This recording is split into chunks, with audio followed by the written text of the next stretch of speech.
What is up, y'all? Kevin Kuhn here from Athlete Factors. This is the Athlete Factors podcast, and I'm here with my guest, Joe Niemiec. How's it going, Joe? Hello. It's going well. Thanks for having me on. Hey, for sure, man. I'm really excited to have this conversation. So, let's give everybody just like a quick rundown of why we're having a conversation here. You've just recently entered into a very, very exclusive group, let's say. Very few individuals have accomplished this in their life. So I don't want to steal your thunder. Tell us a little bit about what's happened in the past week or two. Yeah, so hi, I'm Joe Niemiec. I'm 27. I hail from West Michigan originally, but currently reside in South Carolina, pursuing distance running, specifically the marathon at this point in time. And last Sunday, I was able to qualify for the Olympic marathon trials with a time of 2:17:18 at the Houston Marathon. So that was a pretty awesome performance, and just like I was blown away, and just one of those times where you exceed kind of what even the limitation or the glass box you put yourself in. So that's what I was able to do last weekend, and it was kind of like the completion for me of like a 5-year journey that started shortly after I graduated from college. So sweet. Wow. Yeah. That's amazing. First and foremost, congratulations. That's so cool. Thank you so much. So when are the trials? When will that be taking place? So yeah, the trials are February 29th in Atlanta. You can watch it on TV. It's at noon. Nice. Yeah, and so it'll be, I think, 264 guys qualified.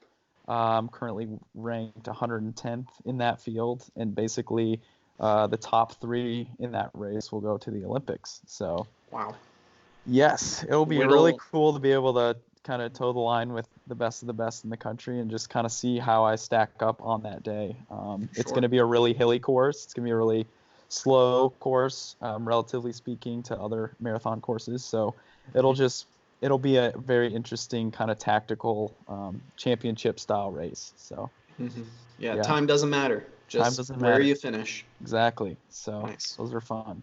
Yeah, those tend to be a little more exciting for those of us who just enjoy the actual racing aspect Absolutely. of the sport. So yeah. That's cool. So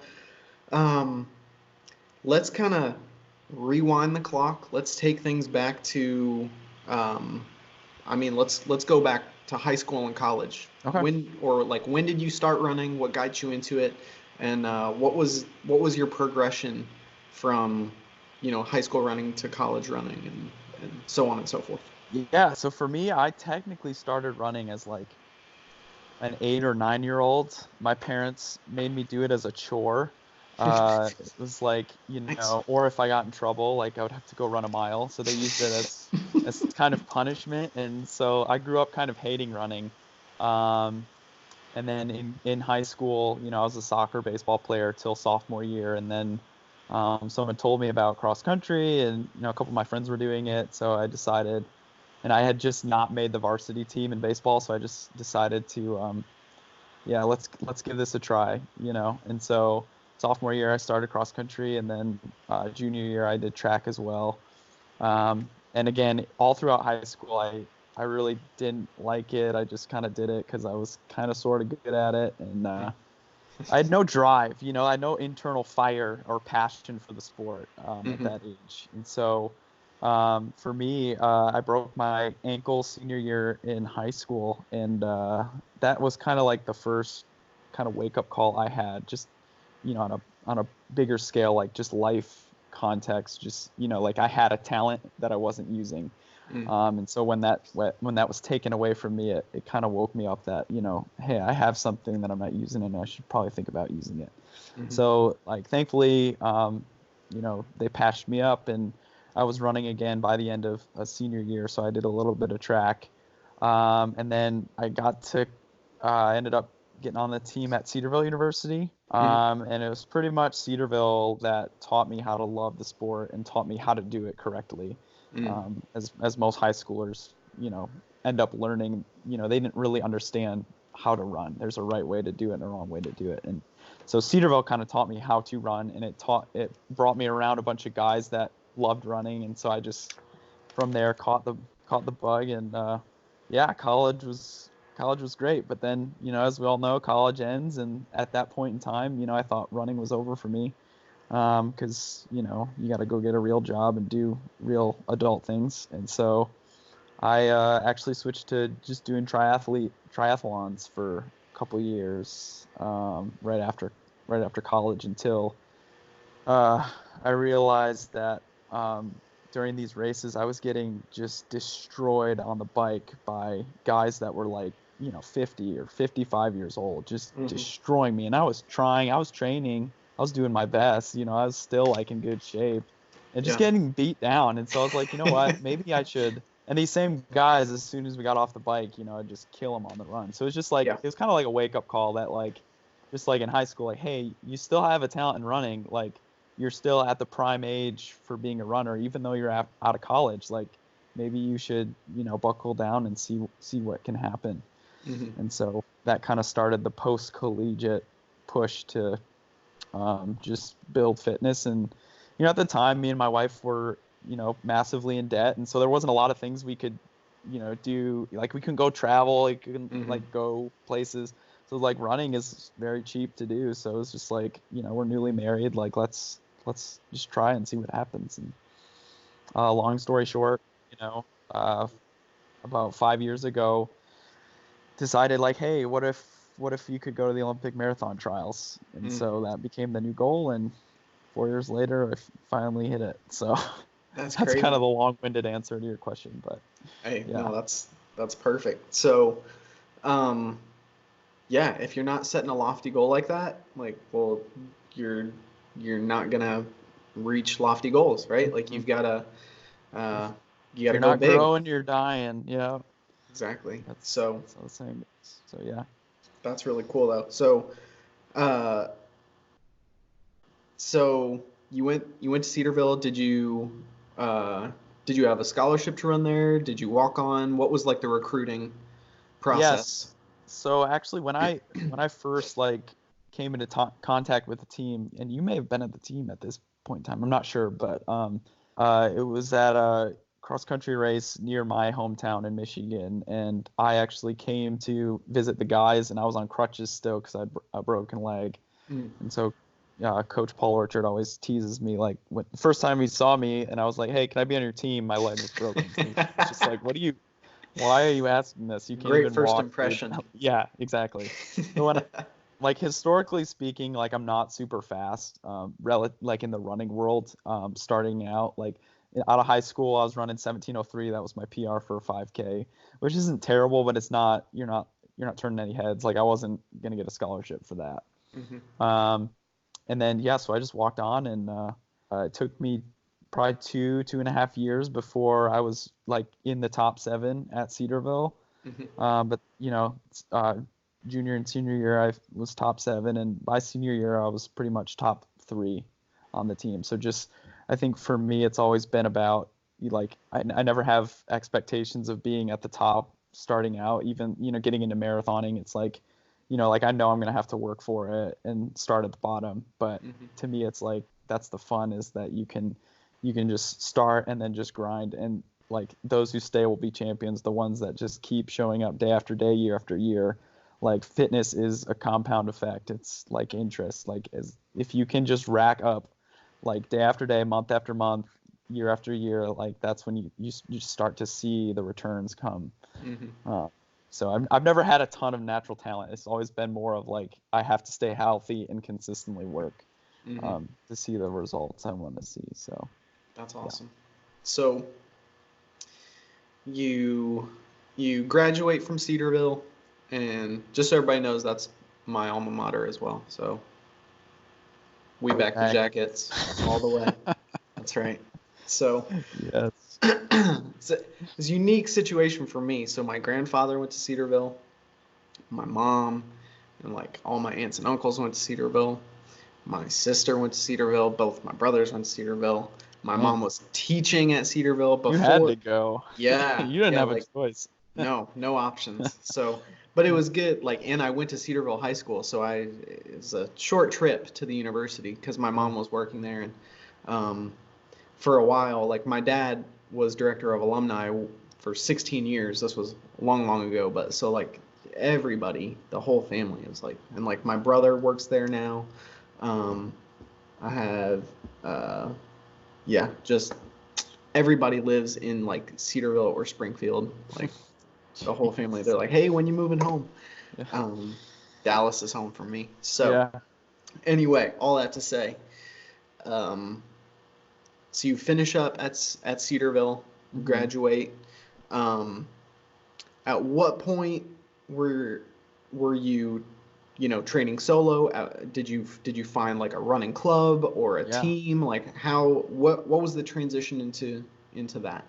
So I trained solo from I graduated in 14. So I took 3 weeks off after I graduated, thinking I was done, running. And then after 3 weeks, I was like, I'm not done. So I, jumped back in, and then pretty much I was solo from 2014 till, let's see, 2018. So for 4 years, we moved to different parts of the country, because at this point, running was like kind of like a side hustle. Like I still had Mhm, a full-time engineering job, and I ran, on the side whenever I could, kind of thing. mhm. I was newly married. 2015 we had our first kid. 2017 we had our second kid. 2019 we had our third kid. So like we've been growing a family. Like running has not, and that I think that's the thing that differentiates me from a lot of, definitely a lot of elite runners at this level, is like there's not a lot of people that are doing this with families, Mhm. and jobs and stuff on the side. So, but thankfully, the end of last year, not 2019, but 2018, I was able to join, ASICS GTC Elite, which is, the team here in Greenville, South Carolina. So we moved from Michigan down south here, at end of 2018, and so now I've been training with that team, for the last year and a half. Nice. So yeah, That's cool. yeah. So you got a solid group of of guys who is everyone else training for marathon or are they doing different events or Yeah, how so we does that got work? two marathoners, and then we got some girls who are doing some indoor stuff. There's currently two girls and, two other guys on the team. Um, so both of the other guys are doing marathons. So yeah, we're just at different, like, training cycles, I guess you could say. Like a couple of guys are coming back from injury and, Hmm.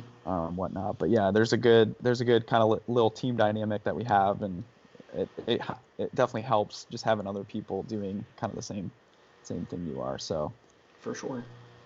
So do you get to train like running wise with other people or are you still kind of running solo? I would say I'm pretty much on my own, probably 60 to 70% of the time, and then that last 30% I'll be with other people. So Hmm. I've definitely always been able to kind of run lone wolf, as it were. Like, I was doing that for 4 years before I came here, and, Hmm. I still do a lot of workouts, just the way the training lines up for different people. Like I end up doing a lot of that on my own, but for easy days, recovery days, like the days where you're just, getting the turnover in, there's always usually someone to run with. So that helps make those days go by.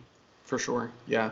That was one of the things I noticed that was a huge difference for me in, high school and college. Like I didn't really have anybody to run with in high school. Like there Hmm. was like my freshman and sophomore year, there was a guy who was a lot faster than me, and so I'd try to run with him. And then my junior and senior year, I was kind of like the only guy. There was another guy that I'd run with on the team, and but we were just like we were spaced out enough that there wasn't a whole lot of overlap with Hmm. where our fitness was. So, Hmm. I was either way behind or way ahead, and then it was really nice going to college where now there's 20 plus guys on the team, Hmm. and you've always got somebody to run with, and Yeah. you know it's really good that you're not dependent on that. Hmm. Like you said, you've had 4 years of grinding it out on your own. Like when you're racing, there's times where you got to be on your own. So Hmm. Yeah. you've got to be kind of self-reliant in that regard. Yep. And you got to be able to gut it out, whether somebody's there saying, hey, let's go, let's do this, or whether you're alone and you're like, all right, I'm either going to do it or I'm not going to do Yeah. it. Yeah. So awesome. So, was this your first attempt at the Olympic trial standard, or? So I had my first attempt was going to be Chicago in 2018. But I got a hamstring injury, and so I wasn't able to race. Then I was going to do Grandma's Marathon in 2019, which is like in the spring, like around the May timeframe. But just due to the way my training was going, I wasn't able to like think I had a good shot. So we rolled till Chicago 2019, and that ended up being my first attempt at the distance. And I ran a 2:26:42. But basically how that race went, the race was over for me by mile 16. Like at that point, because I went out, going for the standards 2:19, you got to run some 2:19 to get to the trials. So that's about 5:17 pace per mile. And so, I ran Chicago at or around 5:17 for those first 14 or 15 miles. And then the wheels just fell off the bus real hard, as they do in the marathon sometimes. And the rest of the race is just trying to get to the finish line. So I was honestly like, I was like disappointing, but it was like, this is a hard race, and I'm glad I finished with 2:26 for my first attempt. That's an awesome debut, man. I mean, to open up sub 2:30 is like, you can't be just anybody and do that. So yeah, it was a very painful last 10 miles. And alrighty, y'all, technical difficulties, but we are back. So you're talking about your first marathon attempt and how that went, and so you were what, about seven minutes or so shy of the standard? Yeah, almost 8 minutes. And so I think for me, the biggest, honestly, I came away with that race like viewing it as a success, even though I was 8 minutes off the standard. It gave me something to like, a baseline to say, okay, like I know what effort it took to get that 2:26, so now we can adjust the training and move forward appropriately. I think that was the biggest thing. Just that first one was, it's such a big unknown. It's a new distance. There's so many horror stories about the marathon and bad things that can happen and blah blah blah blah blah. So to just have my own experience of it, how my body accepted it, just helped a ton with the build up to Houston. For sure. You need that experience to give you context, so that you can be like, okay, like this aspect of my training is right on. This other aspect I need to address. Maybe I need to change some things here and there. So until you do it, like you said, it's a big unknown. You're just kind of taking a shot in the dark and hoping that everything you're doing is fine-tuned enough to get you there. So and so for the marathon distance, it's like, it's not just like race fitness. You're also taking into account like there's fueling strategies. There's just basically, I think of the marathon as like launching a rocket into space. Like you need like, there's so much technical like precision that's required in addition to the fitness. Like there, rockets have like different stage engines, like different fuel burn rates. Like you adjust it based on like how high the rocket is. And just like in a marathon, it's all about controlling energy expenditure and just trying to like make sure that you hit empty, at 26 miles, no sooner and no later, right? And so that's what's the cool part about it, is it's just trying to, how do you manipulate your body into letting you do that? So yeah, it's a science experiment. Exactly. Yeah. Yeah, no, like the sport nutrition side of it, the fueling and recovery side is extremely intriguing to me, because depending on the temperature, depending on a bunch of other things, like that can change not only your fueling strategy but also your hydration strategy, and there's just a lot of there can be a lot of unknown there.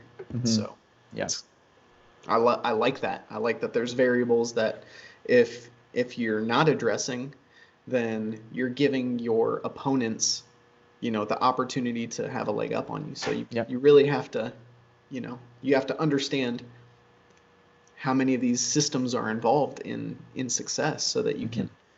can, so you can maximize all of them. Yep. So, Yep. so how long after you finished up Chicago were you like, all right, I'm ready to do another one? Yeah, so I'm a huge advocate of like rest and recovery as part of training. And so for me, my mindset coming out of Chicago was like I knew I needed to do a quick turnaround because Houston was only, 3 months away, which Mm, is a really short marathon buildup. mm-hmm, But I knew I had enough time to take a week. So I basically took a week where I didn't do anything other than, kind of stretch and roll and just do little walks just to kind of keep blood moving through the legs. But I didn't do any running for that first week, and then that second week back was just easy.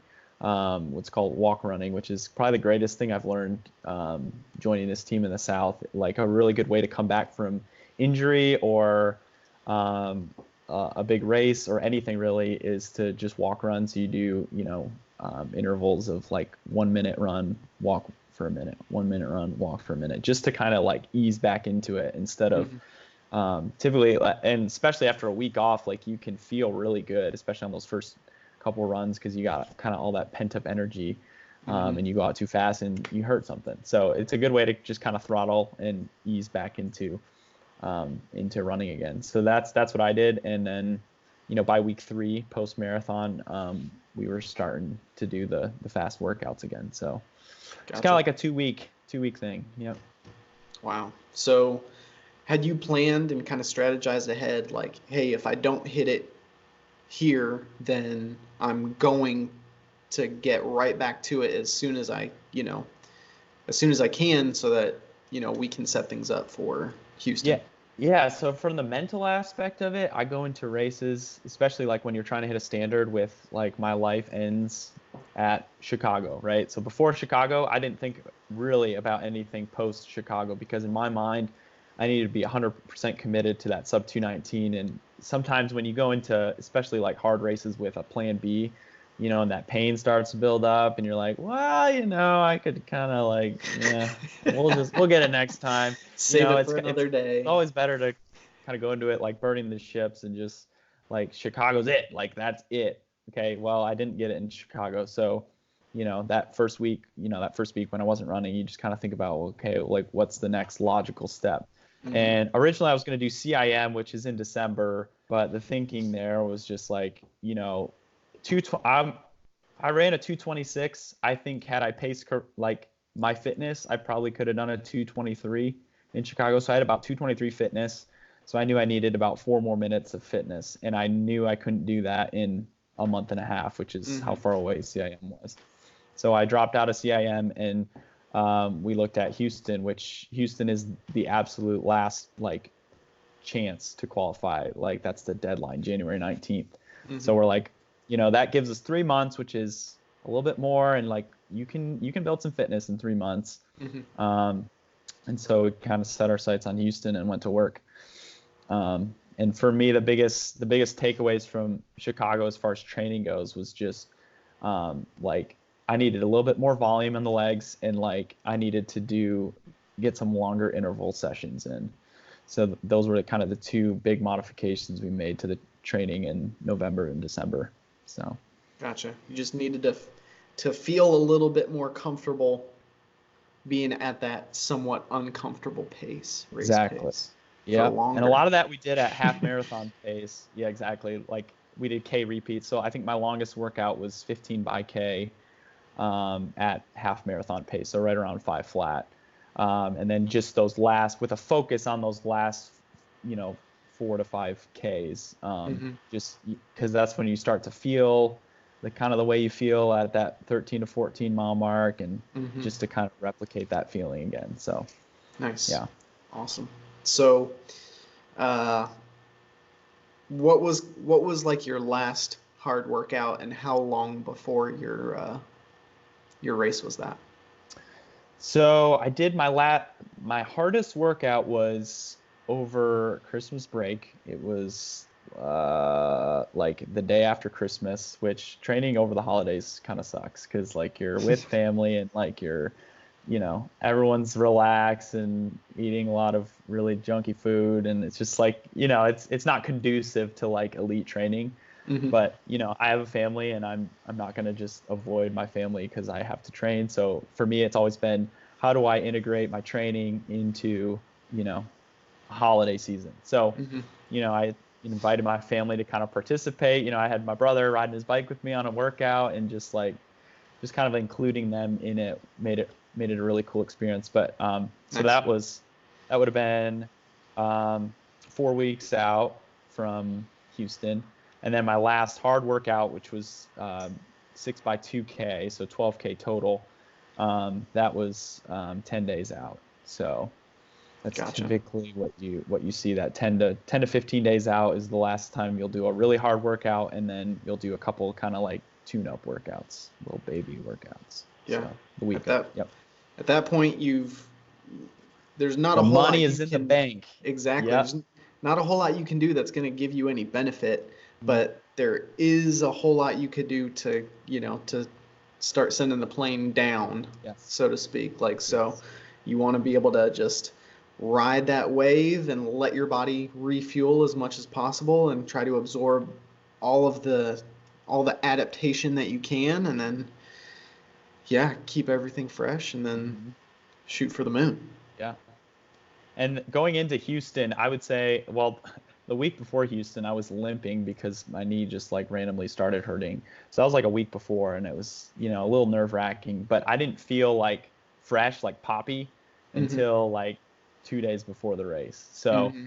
that is when like you got it dialed in, because if you cut back too soon and you kind of feel sluggish, and like it's hard to find that rhythm, like Mm-hmm. that race pace. But I was, it gets nervous because it's like, okay, it's Thursday now, and I still kind of feel tired. And then Friday rolled around, I'm like, oh wow, like now I feel pretty good. This is Ready good. to go. And yeah, Yeah. and lighted on Sunday. You got springs in your shoes, and Yes, yes. yeah, that's awesome. So talk us through just the progression of of the miles of the Yeah, race. Like, yes. how did it go? So Houston, and like every marathon, is like a Lord of the Rings Hobbit journey. It just like it's long, it's really long, and most of it's pretty boring. And then there's like this climax moment at the end. So that's kind of how this race started. The weird thing about, well, not the weird thing, this is relatively normal, but the half marathon and marathon started at the same time for this race. So that makes for a pretty chaotic start, because you have everyone running crazy, just trying to get into their pace or whatever. So Mm-hmm. I told myself, I'm not going to push to be in the right on the front starting line. So I was kind of like, I was probably like 8 or 9 rows back at the start. Gun goes off and you don't move, you have to wait, and it was like 6 or 7 seconds before I actually crossed the line. So I got out, and I just told myself, just relax for that first mile. So I did that, and I looked down at my watch, took my first split, and I need to be around 5:17 pace. And I saw a 5:40, and I was like, wow, okay, Joe, like Whoops. I said, relax, not like stop, So that was the only moment where I was like, crap, like I gotta move. So I slowly picked it up. Everything in the marathon needs to be gradual. So like, even, it was like one moment of crap, and then it was like, okay, just slowly, like take the next mile to start easing into the pace that Yeah. And so Yeah. by Don't that make that 5, time up yeah, in the next, yeah, don't quarter do it. mile. Yes, you want to keep everything relaxed and Yeah. slow. So by that 5K split, my average had come down to 5:25. So like pretty much negated it in those first 3 miles. But yeah, after that, it was just kind of like just hanging out and existing, is what I like to call it mentally, where you're just kind of in this state of like, it's so easy, especially at marathon pace, because it's not insanely fast, right? It's not like, when you've trained for it, marathon pace is comfortable for that first, 1 to 6 miles, let's say. Like you're just Mm-hmm. kind of out. So it's really easy to start, your mind can wander. You can start to think about like, oh my God, you can start to worry. It's really easy to like, for your mind to travel places. But, Mm-hmm. in my experience, that's kind of wasted energy. So like, just taming your mind and just telling it to just be present in the moment and just be locked into, simple things like, hey, are you pumping your arms? Are you lifting your knees? Are you driving? Like, are you relaxed? Like, relax your hands. Like, don't tighten up. Like, just cycling through those things over and over again is kind of the name of the game for the first, I don't know, 6 or 7 miles. And then at that point it was okay, I was still running with, I think it was with the lead half marathon women's group. That's where I ended up, like just at mile 7 to 9. And so I had a couple of vehicles, who were doing TV work for the women's race. And I was, trying to figure out like, how do I get around these vehicles? Cause the sub 219 men's group was in front of them. And so it was just kind of weird, but they also had an estimated finish time on the back of one that said I was at 2:18:50. So I was like, you know what? I'm in the right spot. There's no need to panic. Let's just ride it out. And finally around mile 10, I got with that sub 219 group. There's probably 20, 25 guys in it. And at that point it was like, okay, now we can start racing. So first 10 miles is just like, it's a warm up. And then you kind of start getting into things. So then, that next 10 miles was doing a lot of like mental work is what I like to call it, just trying to like push away pain. And to me, it's like thinking, positive thoughts. And for me, I was like thinking about my family and just thinking about, just different aspects of training and just, again, keeping that confidence. Because I think, once your body starts feeling pain, that's where, your subconscious can start spitting out things like, hey, you should slow down, or like you're going too fast, or like, I don't know if you can do this. And like your conscious mind needs to be like very quick about shutting those down. Otherwise they can lead to, your body listening to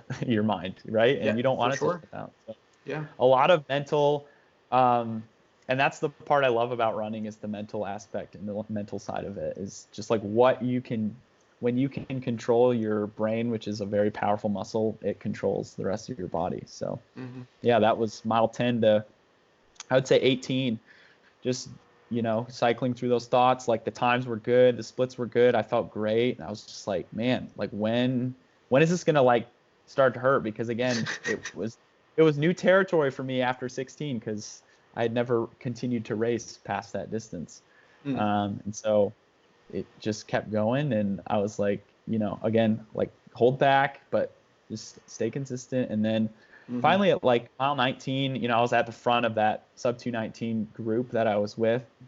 And I just found myself like taking a couple steps, kind of like launching off the front a little bit, but then coming back because I was like, it's too soon. It's too soon. I got 7 more miles, and everybody says like, if you go too early at like 19 or 20, you can like blow up and just not finish, crash hard. And so I was really scared of that happening because I'd never known how to do this. So I was very cautious. Finally, like around 23 or 22, one of the other guys took off the front, and it was shortly after he left the group where I was like, okay, I think, we're around 22. Let's go. Let's go. So yeah, I went off the front and just slowly kept accelerating. And, by the end I was holding on to 450 pace, which was just, unreal for me to be finishing a marathon at that pace. Was just like, woo. Yeah. All right. Like, and so it's just one of those races where it all came together. Like the fueling went perfectly. And it just was an awesome experience. So yeah. That is really, really cool. Yeah, that everything comes together. Like that's why we do the sport, right? It's for that one moment where it all comes together. Like there's so many behind that one performance. There's so many really bad performances, especially on my end, or injuries, or just like very, very average days. But to like have it all come together and be in that moment where it is coming together, it's just, it's amazing. Yeah, it's so different than, other sports where, in professional soccer, right? Like I'm a big fan of English Premier League. They play 38 games. Like there's no tournament at the end. There's no playoffs. It's if you win a game, you get 3 points. If you tie a game, you get 1 point. If you lose a game, you get 0. Mm-hmm.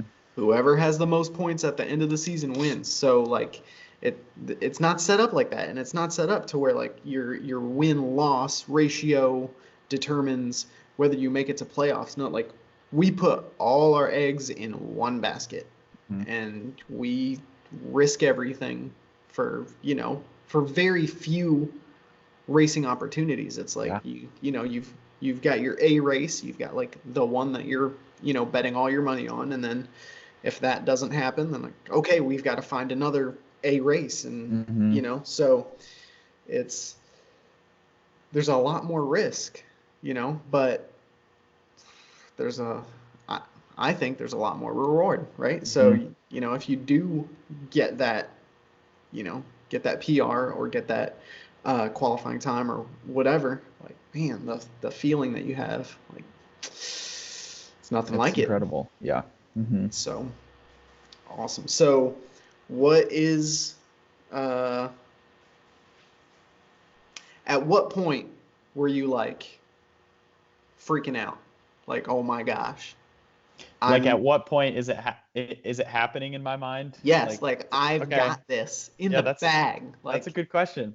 And the answer is sadly or shocked. I don't know if this is surprising, but the last 100 meters. Like again, I know it sounds I feel like I should have thought it sooner, but I didn't think of it until I saw the finish line, and I was like, for me, I saw the finish line and I knew that I'd gotten the standard, but it was like way under. So like I knew I was good there. Mm-hmm. But like again, my mind, like I'm an engineer, like you're trained to be conservative, you always got that safety factor built in. Mm-hmm. To me, it was like it was so much not doubt, but just like, okay, like when are the wheels gonna fall off? Because like I went off the front a little earlier than I wanted to. Like I was pushing the pace, I was passing guys.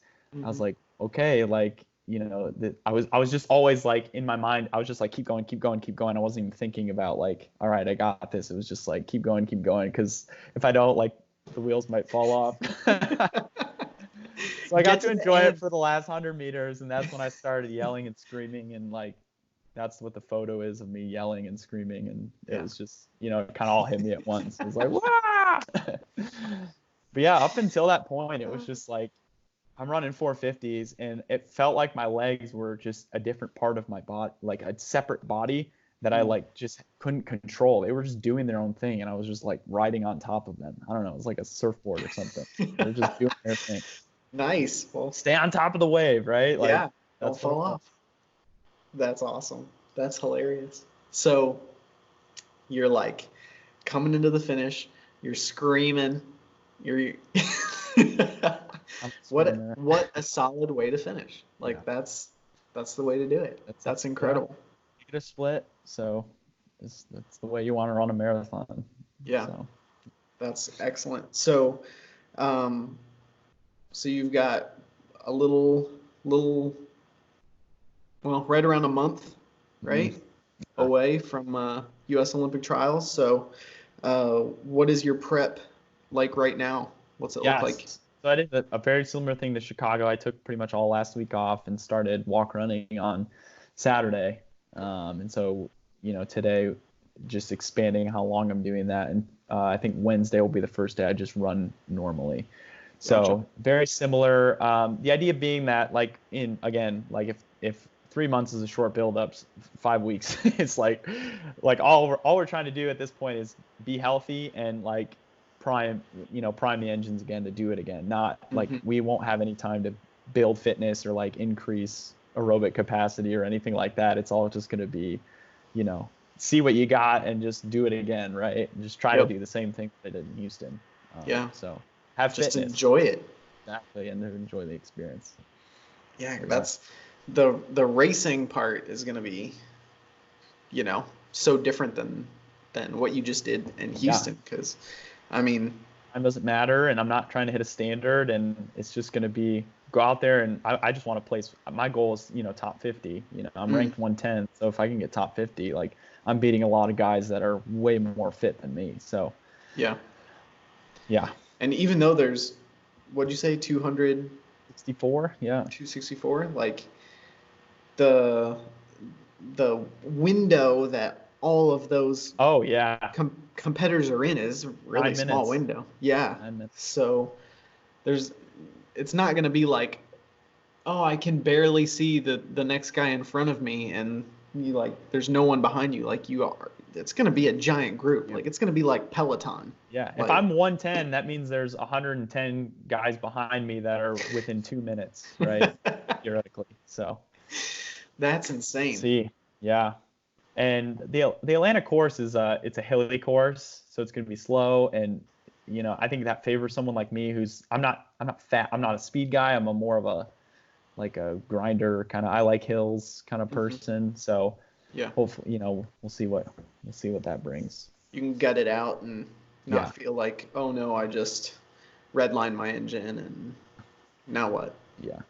That's cool. So that's awesome, man. Well, we're all excited to see how things go. I'm excited. I hope everybody who's watching and listening is if they are, then they're interested in this. So I'm sure they're gonna be tracking you. So yeah, and just from like a higher level perspective, like the trial, plugging the trials. I mean, it's gonna be like this is where they decide who goes to the Olympics, and it's gonna be a very like in the U.S. right now. There's probably the top 15 guys are all within 30 seconds of each other. So that battle up top is going to be amazing. It's the same on the women's side too. It's just going to be a good competitive race, which is what everyone wants to see.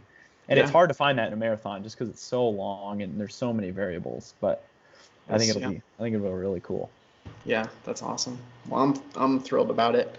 I can't believe we're already to an Olympic year. Like it's just like I was like last year. I was like, what? Rio just happened, didn't it? Yeah. Like, yeah. No, that was a while ago. I know. It's been 4 years. It's crazy. Yeah, so this is always exciting. So how can people follow your current training and follow your progress and stuff like that outside of the actual race, like so that's Instagram, Facebook, stuff like that. Most active on Instagram. It's just Joe.Niemiec, so first name, last name, and I stay pretty active on there. And we also like the team page is A6GTC Elite. That's the team I run for, and so those are probably the best ways to keep up with what's going on. So awesome. Well, I won't take up too much more of your time. I know you're busy with the kids and with training and work and life in general. So, on a parting note, what advice do you have for those of us watching or listening? Or, So if we want to talk about quotes, I guess like in each race, there's different quotes that kind of appeal, or catch me in a different way depending on the emotions going into the race. But I think for the last 4 or 5 years, I've had this, I don't know if you heard the man in the arena quote from Teddy Roosevelt. Just the part, at the end where he's, let's see here. I just got to read the whole thing because it's so good. Anyways, it is not the critic who counts, not the man who points out how the strong man stumbles or where the doer of deeds could have done them better. The credit belongs to the man who is actually in the arena, whose face is marred by dust and sweat and blood, who strives valiantly, who errs, who comes short again and again, because there is no effort without error and shortcoming, but who does actually strive to do the deeds, who knows great enthusiasm and great devotion, who spends himself in a worthy cause, who at the best knows in the end triumph of high achievement, and who at the worst, if he fails, at least fails while daring greatly, so that his place shall never be with those cold and timid souls who neither know victory or defeat. So I think for me, just like I think a lot of times, like we're told, as children, like, you can do whatever you want, like, you're capable of anything. And like, then you kind of grow up and they're like, get a real job, do normal things. And so for me, I think it was like, no, I have this dream and I may be out of college now, but like this dream still means something to me. And now that I have young children, it's like, I need to show them that, despite, what culture might say, like a guy, at my age should be doing, I have this dream that I believe God gave to me, and I'm going to do everything I can to pursue that and pursue it with excellence. And so, even though it's hard, even though it's not glamorous, even though I might fail. Like at the end of the day, it's the fact that I chose to go after it that matters. And so That's right. that's all I would say is chase your dreams, man. Life's too short. That's the truth. That's the truth. I love it. Dude, Yeah. this has been so awesome. Thank you so much for taking the time. And Thank you. yeah, man, we'll be cheering you on, and yeah, we'll get you back on again in the future because All right. I'm sure you're not going to be done running No, I don't anytime want to soon. be. Awesome. So yeah. Awesome. All Thank right, you Joe. so Well, much. Appreciate it. thank you again. Alrighty, y'all. Thanks for watching and listening. And go follow Joe and throw him some love and support in this last month of training. And yeah, we will catch up next week with our next episode. Adios.